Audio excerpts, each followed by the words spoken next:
Hi, I'm Claire, and I'd like to talk to you about something sad.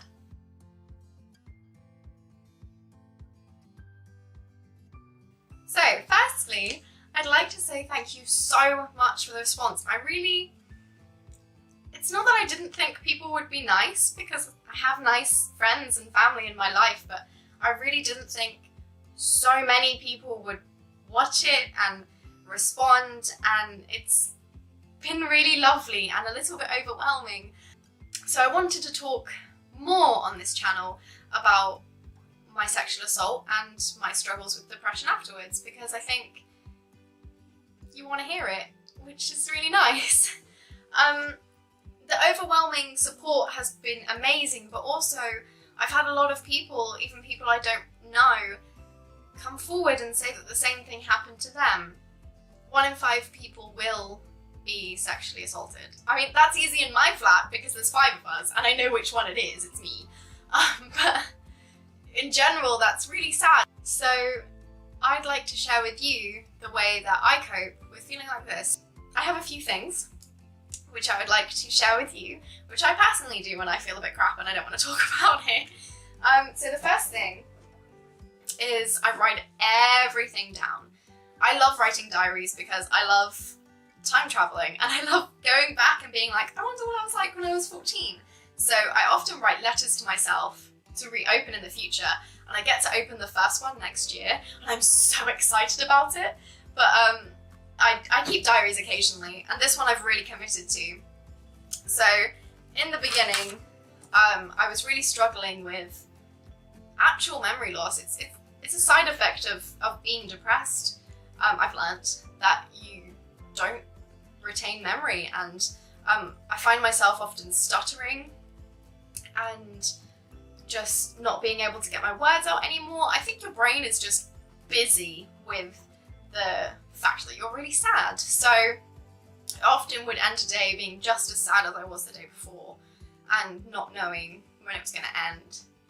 And everyone said that it would, and that, you know, time heals, but when a week ago you were sexually assaulted and every day has felt like it's been a year long, then I don't care that time heals everything. I feel like I've been doing this for months and it's been a week, and that is rubbish.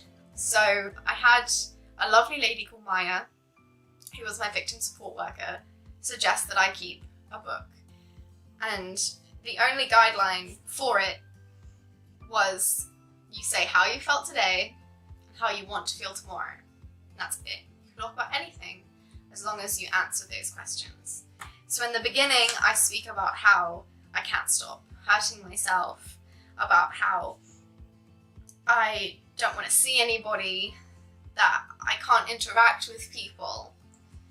I keep going through how I'm easily angry now. I never used to be an easily angry person. How I have feelings of giving up all the time, but then guilt for feeling those feelings.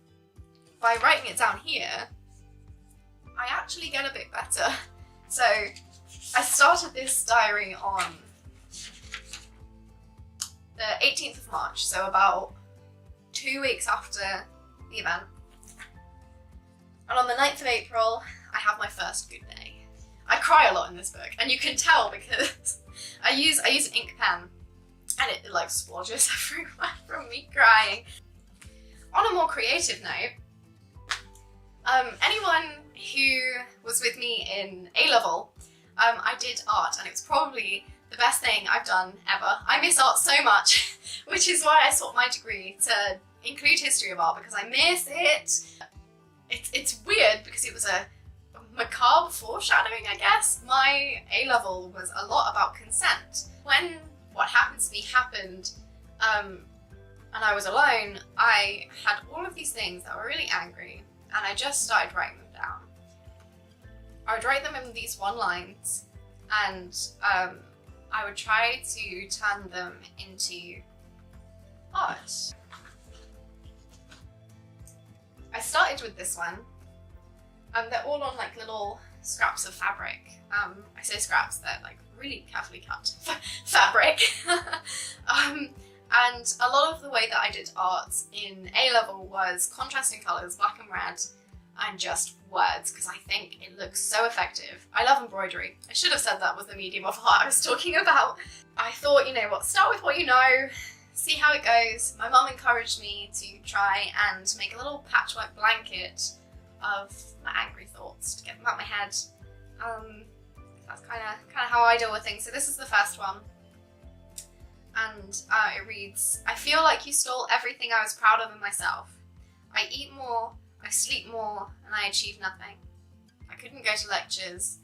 I couldn't cope with studying psychology because, ironically, or coincidentally, at the time, I was studying criminology, and I wasn't about that. I didn't need that. So, I felt like I couldn't go anywhere and I couldn't achieve anything, and I just slept. And when I'm ill, I sleep all the time, and my mum thought and said to me that it was kind of like that, you know, you're ill, you're sad, and of course you're sleeping more, you're trying to heal.